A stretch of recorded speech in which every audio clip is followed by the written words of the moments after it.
بسم اللہ الرحمن الرحیم الحمد للہ نحمدہ و نصلی علی رسولہ الکریم اما بعد السلام علیکم ورحمۃ اللہ۔ بزرگوں، دوستوں، عزیز ساتھیوں، آئیے حضرت انس بن نضر رضی اللہ عنہ کی شہادت کے واقعہ کا مطالعہ کریں انشاءاللہ۔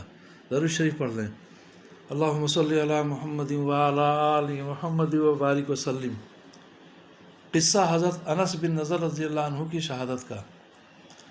حضرت انس بن نضر رضی اللہ عنہ ایک صحابی تھے جو بدر کی لڑائی میں شریک نہیں ہو سکے تھے۔ ان کو اس چیز کا صدمہ تھا، اس پر اپنے نفس کو ملامت کرتے تھے کہ اسلام کی پہلی عظیم الشان لڑائی اور تو اس میں شریک نہ ہو سکا۔ اس کی تمنا تھی کہ کوئی دوسری لڑائی ہو تو حوصلے پورے کروں۔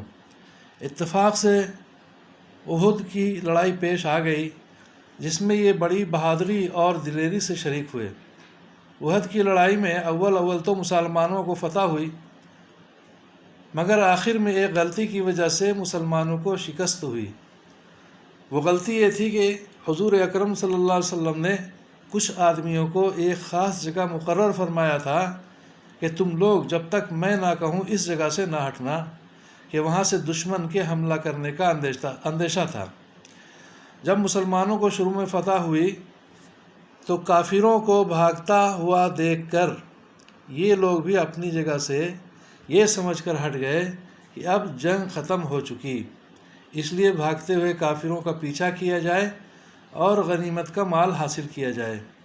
اس جماعت کے سردار نے منع بھی کیا کہ حضور صلی اللہ علیہ وسلم کی ممانعت تھی، تم یہاں سے نہ ہٹو، مگر ان لوگوں نے یہ سمجھ کر کہ حضور صلی اللہ علیہ وسلم کا ارشاد صرف لڑائی کے وقت کے واسطے تھا، وہاں سے ہٹ کر میدان میں پہنچ گئے۔ بھاگتے ہوئے کافروں نے اس جگہ کو خالی دیکھ کر اس طرف سے آ کر حملہ کر دیا۔ مسلمان بے فکر تھے، اس اچانک بے فکری کے حملے سے مغلوب ہو گئے اور دونوں طرف سے کافروں کے بیچ میں پھنس گئے، جس کی وجہ سے ادھر ادھر پریشان بھاگ رہے تھے۔ حضرت انس رضی اللہ عنہ نے دیکھا کہ سامنے سے ایک دوسرے صحابی حضرت سعد بن معاذ رضی اللہ عنہ آ رہے تھے۔ ان سے کہا کہ اے سعد، کہاں جا رہے ہو؟ خدا کی قسم، جنت کی خوشبو احد کے پہاڑ سے آ رہی ہے۔ یہ کہہ کر تلوار تو ہاتھ میں تھی ہی، کافروں کے ہجوم میں گھس گئے اور جب تک شہید نہیں ہو گئے واپس نہیں ہوئے۔ شہادت کے بعد ان کے بدن کو دیکھا گیا تو چھلنی ہو گیا تھا۔ 80 سے زیادہ زخم اور تلوار کے نشان بدن پر تھے۔ ان کی بہن نے انگلیوں کے پوروں سے ان کو پہچانا۔ فائدہ: جو لوگ اخلاص اور سچی طلب کے ساتھ اللہ کے کام میں لگ جاتے ہیں، ان کو دنیا ہی میں جنت کا مزہ آنے لگتا ہے۔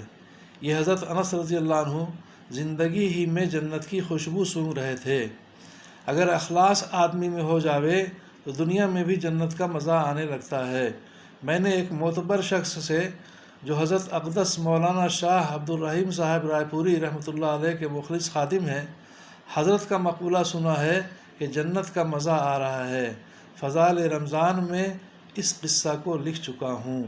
اللہ تعالی ہمیں بھی نبی کریم صلی اللہ علیہ وسلم کے ارشادات پر عمل کرنے کی توفیق عطا فرمائے، سنتوں پر عمل کی توفیق عطا فرمائے اور سنتوں پر نفع کا یقین اور سنتوں کو چھوڑنے پر نقصان کا یقین نصیب فرمائے۔ آمین یا رب العالمین۔